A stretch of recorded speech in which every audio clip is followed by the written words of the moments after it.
Is your mind a fortress or a fragile leaf? Have you ever felt overwhelmed by negativity, whether from people around you, painful experiences, or your own self-doubt?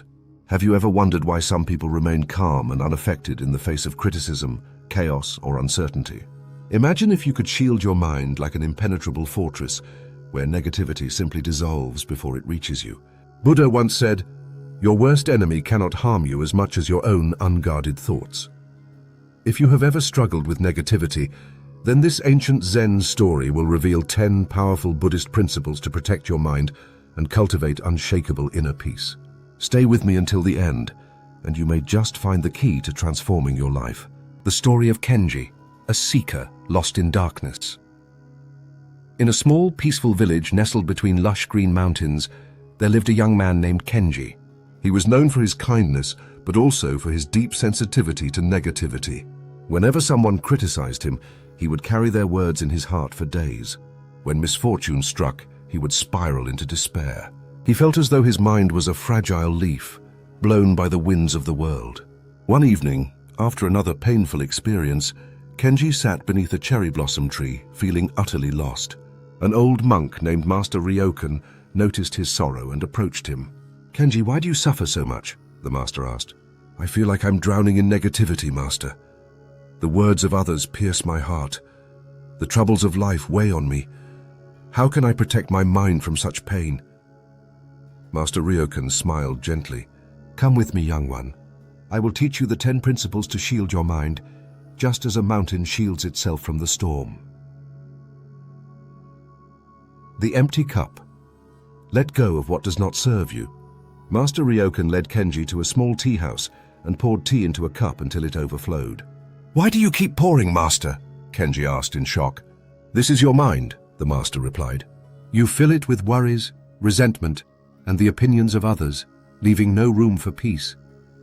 To protect your mind, you must first empty your cup. Let go of what does not serve you."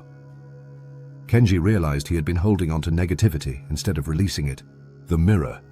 Do not absorb others' negativity. As they walked through the village, they passed a well.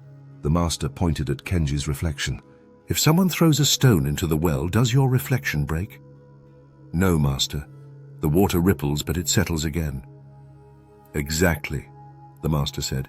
"People will throw words and actions like stones, but you do not have to absorb them. Be like the water, reflect, but do not break."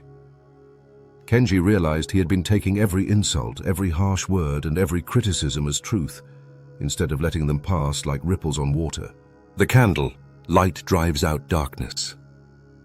That night, the master handed Kenji a candle and led him to a dark cave. "Strike the match," Ryokan instructed. Kenji lit the candle and instantly the darkness retreated. "Negativity is like darkness," the master said. "It cannot exist where light shines. Fill your mind with gratitude, wisdom, and love, and darkness will have no place to stay." Kenji understood. Instead of focusing on negativity, he must cultivate the light within him. The mountain. Be unshakable in your purpose. The next morning they climbed a high peak. Strong winds blew fiercely around them. "The wind howls, but does the mountain move?" the master asked. "No, master," Kenji replied. "Then be like the mountain. When challenges come, when people try to shake your peace, stand firm in your purpose. Do not waver with every breeze of negativity." Kenji realized he had been allowing others to dictate his emotions instead of standing strong in his truth. The river. Flow. Do not resist. As they walked down, they came across a flowing river. "What happens when a rock falls into the river?" "The water flows around it," Kenji said. "Exactly. Do not resist life's troubles. Flow with them. Resistance only creates suffering." Kenji had always fought against hardships, but now he understood. Acceptance was the key to inner peace. The bamboo. Be flexible in life. The master pointed at a bamboo grove swaying in the wind. "Why does the bamboo not break?" "Because it bends, master." "Yes, stubbornness leads to suffering. Flexibility allows survival. Bend when needed, but do not break." Kenji had been rigid in his expectations of life, but now he saw the power of adapting. The lotus. Rise above the mud, master. Ryokan led Kenji to a pond where a lotus bloomed beautifully above the muddy water. Despite growing in dirt, it remains pure. Be like the lotus, rise above negativity and bloom in your own light. Kenji realized he did not have to become like the negativity around him. He could choose to rise above it. The pebble. Small thoughts create big waves. Master Ryokan threw a small pebble into the pond. A single thought like this pebble creates ripples across your life. Guard your thoughts, for they shape your reality. Kenji understood. Negativity began with his own thoughts. By changing them, he could change his life. The sky. Your mind is limitless. They looked at the sky stretching endlessly above. Negativity is small, but your mind is vast. Do not let small troubles darken your limitless sky.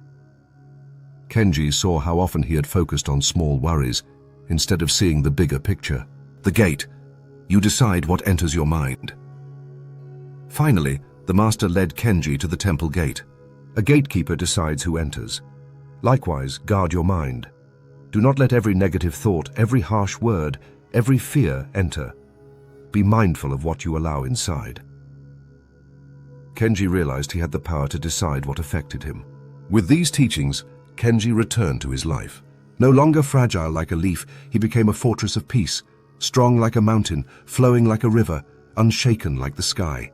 Now, dear reader, ask yourself, are you protecting your mind, or are you letting negativity control you? Remember, your mind is your temple. Only you can decide who enters. Which of these principles will you embrace today?